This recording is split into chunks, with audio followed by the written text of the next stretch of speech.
जब उन्होंने प्रार्थना किया, बाइबल स्कूल वगैरह खत्म किया, तो वो कहाँ पे जाना है करके वो प्रार्थना कर रहे थे।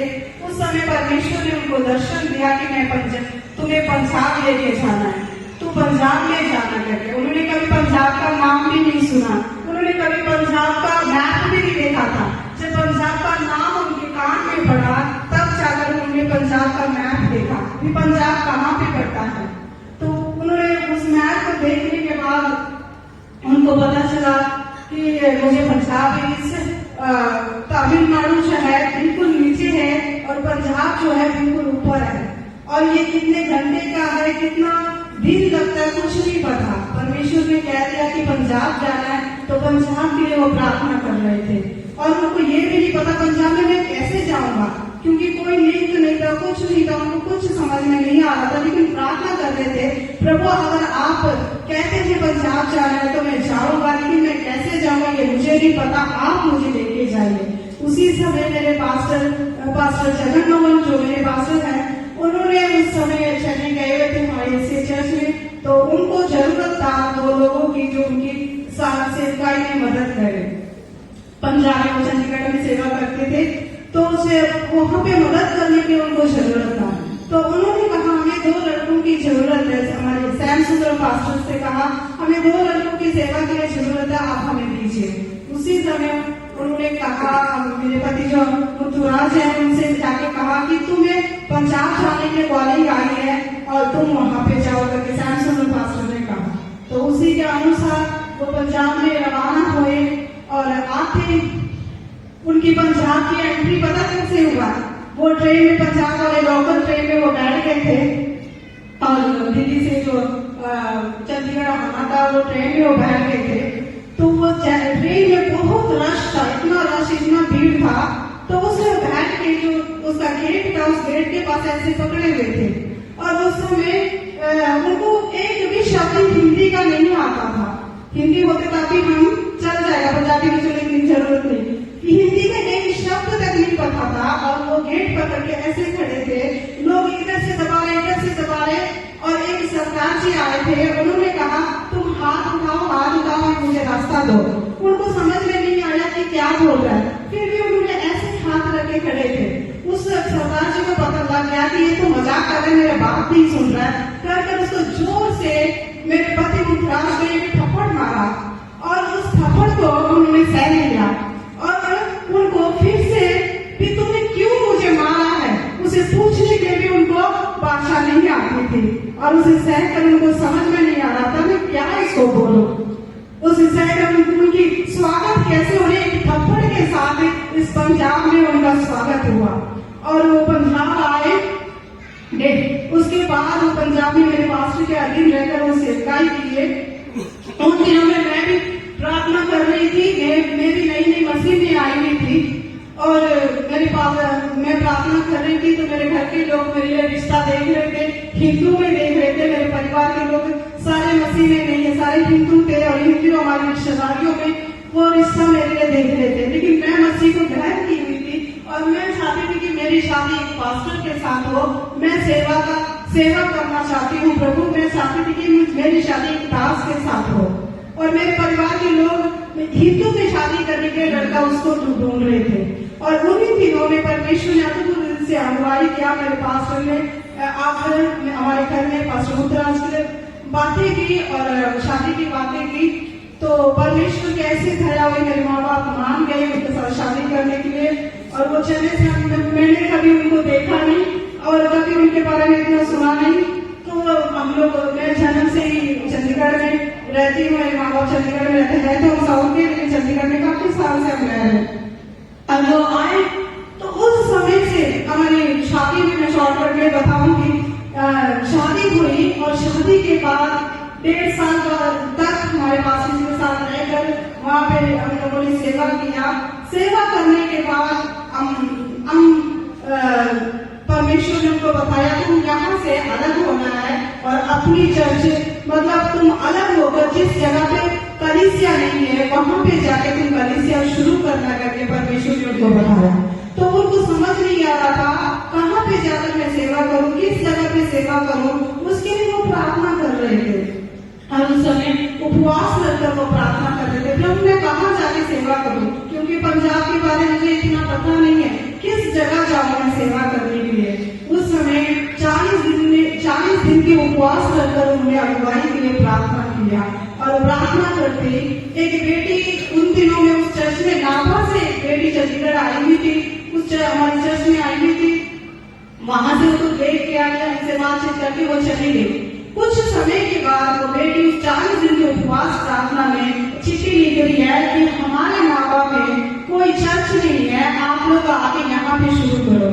तो उस चिट्ठी को उस उपवास की प्रार्थना में हमने जो सुना और पढ़ा, और उसके अनुसार हमने सोचा नाभा कहाँ पर है, किस जगह पे है, मुझे भी नहीं पता, मेरे पति को भी नहीं पता कहाँ जाएंगे।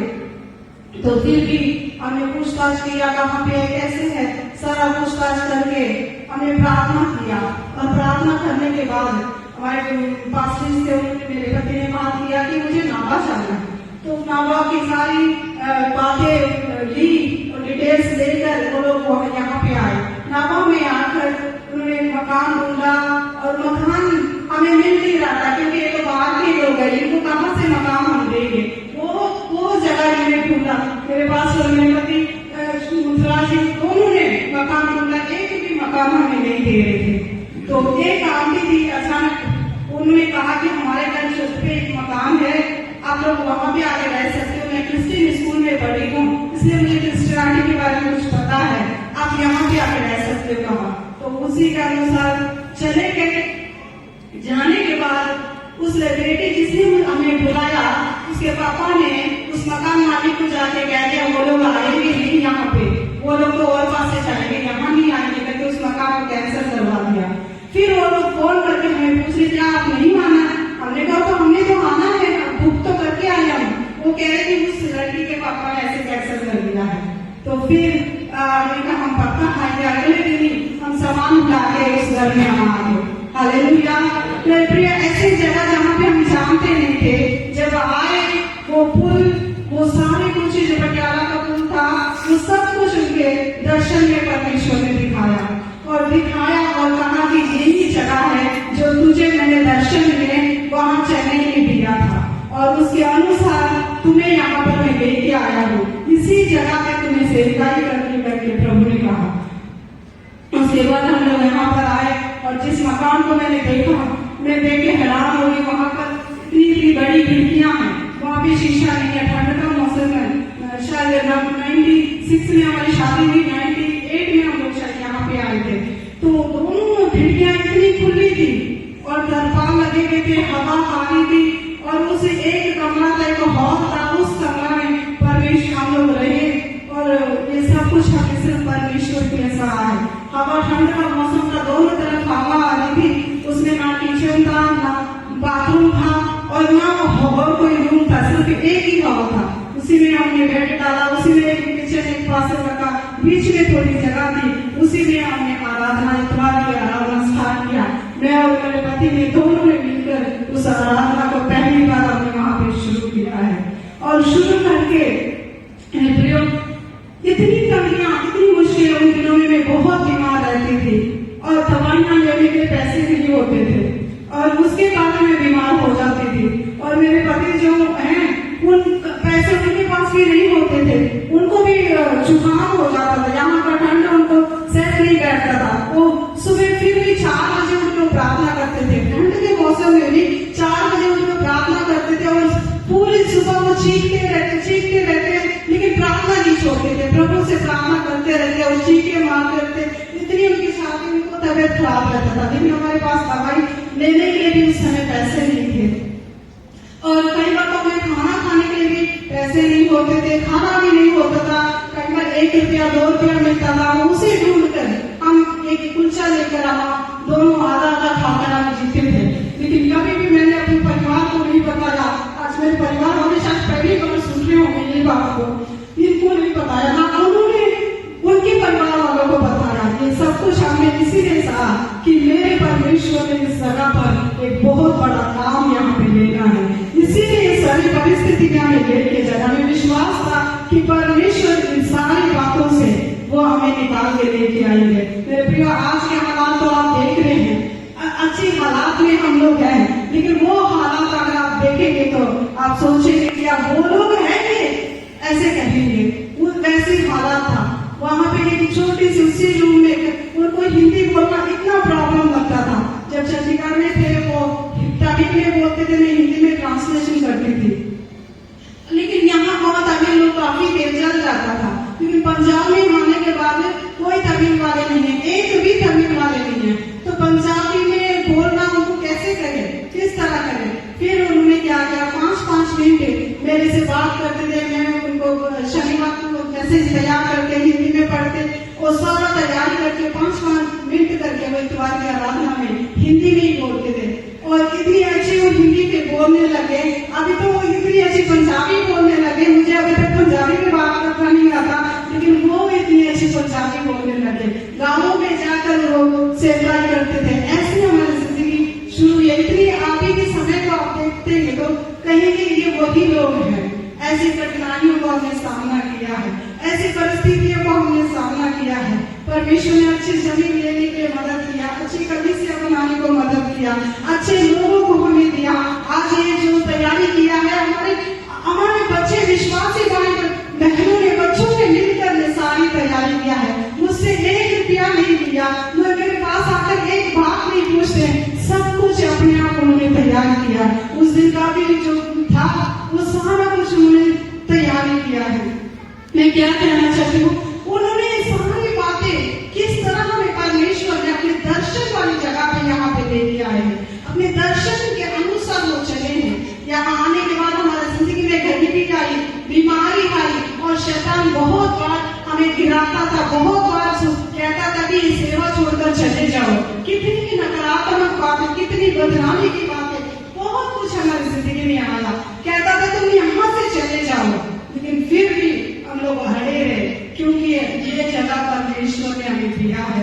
ये जगह सिर्फ ऐसे वैसे नहीं, परमेश्वर ने प्रार्थना के द्वारा परमेश्वर के दर्शन में दिया हुआ ये जगह है। और इस जगह में बहुत तकलीफ को सह के जगह जगह गाँव प्रचार करते थे। और मैं सोचती उनका स्वभाव इतनी अद्भुत है ना, जैसे मैंने आज तक यीशु मसीह को नहीं देखा।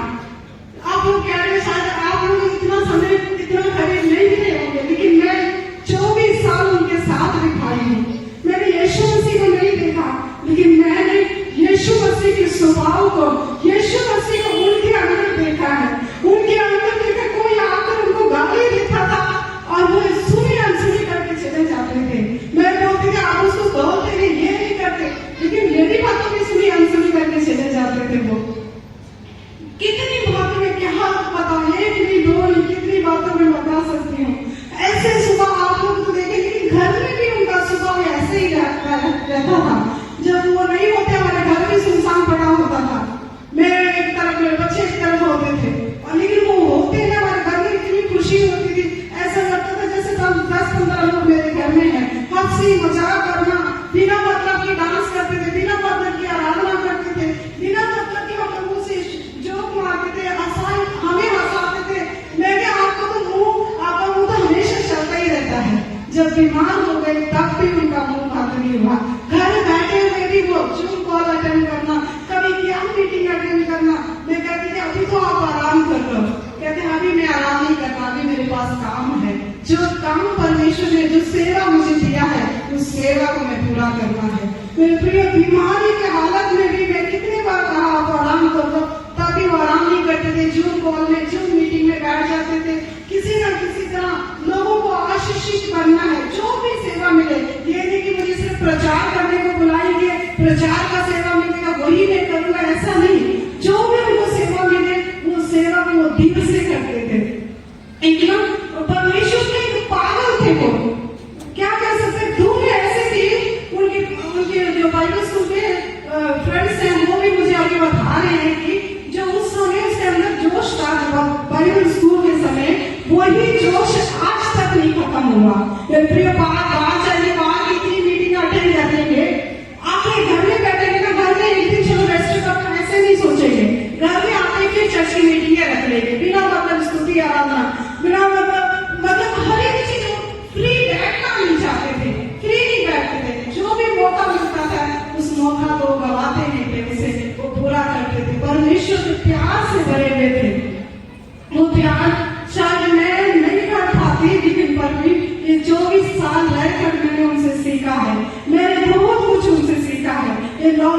बीच में बाहर नहीं जा पाते थे, घर में रहते थे। और इन दिनों में भी उन्होंने क्या करना, हम लोगों को 7 बजे हमारे घर में रोज संगति फैमिली प्ले होता था, मैं और मेरे बच्चे बैठ जाते थे, उसमें भी बच्चों को लेकर रोज टीच करते थे। मेरे बच्चों को हर एक बात, छोटे से लेकर बड़े तक हर एक बात उनको सिखाते थे, कैसे रहना, कैसे चलना, वो सारी बातें उनको सिखाते थे। आज हम लोग इस दशा में हैं तो उनके दर्शन हमारे अंदर है। मैं ये नहीं कहूंगी उनकी कमी को हमें बहुत महसूस होएगा, क्योंकि वो ही देख लेते थे, सब कुछ वही देख लेते। मैंने प्रार्थना करना, शायद आप में से बहुत लोग मुझे पहली बार देख रहे होंगे कि मैं यही मुद्राज की वाइफ है करके पहली बार देख रहे होंगे, लेकिन वो हमेशा अपने बाहर भी नहीं निकलते थे, हमेशा बाहर की सेवकाई भी करना और घर की सेवकाई भी करना, सब कुछ वो संभालते थे। हम लोग फ्री रहते थे, लेकिन एकदम से इतना बड़ा बोझ मेरे सिर पे आ जाएगा, मैंने नहीं सोचा था। लेकिन अगर परमेश्वर ने लिया है तो उसका अनुग्रह भी परमेश्वर देंगे, उसे संभालने की अनुग्रह भी वो परमेश्वर देंगे। उनको पता है कि मेरे अंदर क्या कमजोरी है और मैं कितना कर सकती हूँ, फिर भी जानकर उन्होंने इतनी बड़ी सेवा को मेरे सिर में रखा है तो वो उसे पूरा भी करेंगे। हालेलुया! क्या इस बात को आप विश्वास करते हैं? मेरे प्रिय परमेश्वर हमारे साथ है। संसार का एक सबसे बड़ा रिश्ता जो है वो पति पत्नी का रिश्ता होता है, और वो रिश्ता भी छूट जाता है, लेकिन सबसे बड़ा परमेश्वर हमारे साथ है। मैं उसे विश्वास के साथ रहती हूँ। उन्होंने कभी भी सेवा अलग परिवार अलग ऐसे कभी नहीं किया, सेवा और परिवार दोनों को साथ लेके चलते थे। वो कई बार हमें घुमाने के लिए लेके जाते थे, वहां पर मीटिंग रख लेंगे, 2-4 मीटिंग वहां पे रख लेंगे, हमें घुमाएंगे, बाद में पहले मीटिंग अटेंड करेंगे, फिर हमें लेके जाके घुमाते थे। मतलब कहीं पर परिवार के साथ एंजॉय करना भी ना, वहां पर एक सेवा करना, वहां पर कई दासों को मिलना, कई दासों को मिलकर उनको एनकरेज करना, ये काम करते थे। सेवा के लिए परिवार को नहीं छोड़ा उन्होंने, या परिवार के लिए सेवा नहीं छोड़ा, सेवा और परिवार दोनों को साथ लेकर वो चलते थे। आज मुझे गर्व है कि मैं पास्टर मुद्राज की वाइफ हूँ। मुझे उस समय में देखिए, उन दिनों में एक थप्पड़ के द्वारा इस पंजाब में उनको स्वागत हुआ, और जब अंतिम संस्कार था, सारे पंजाबी लोगों ने उनको सल्यूट करके उनको विदा किया है।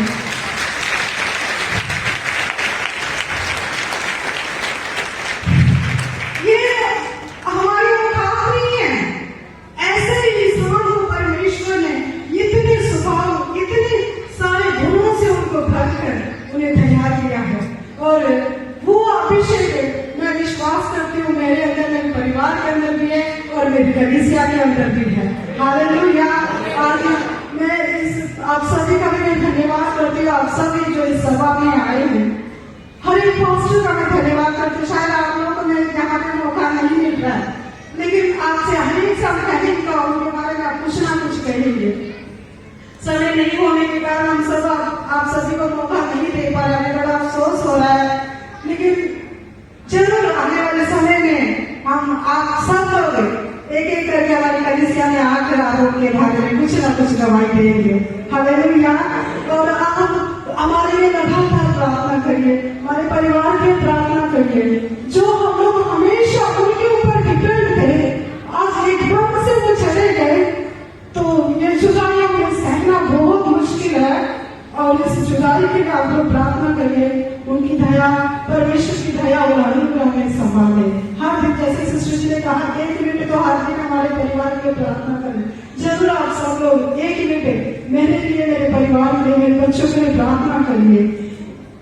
मैं यही कहना चाहते आप सभी का मैं धन्यवाद करते, शुक्रगुजारी करते कि आप सब लोग हमारी सभा में आए, और जो भी प्यार आपने पास्टर को दिखाया, वही प्यार मैं आपसे भी हमारे लिए भी चाहती हूँ, और हम भी उतना ही उनके जैसे बनने की हम कोशिश करेंगे।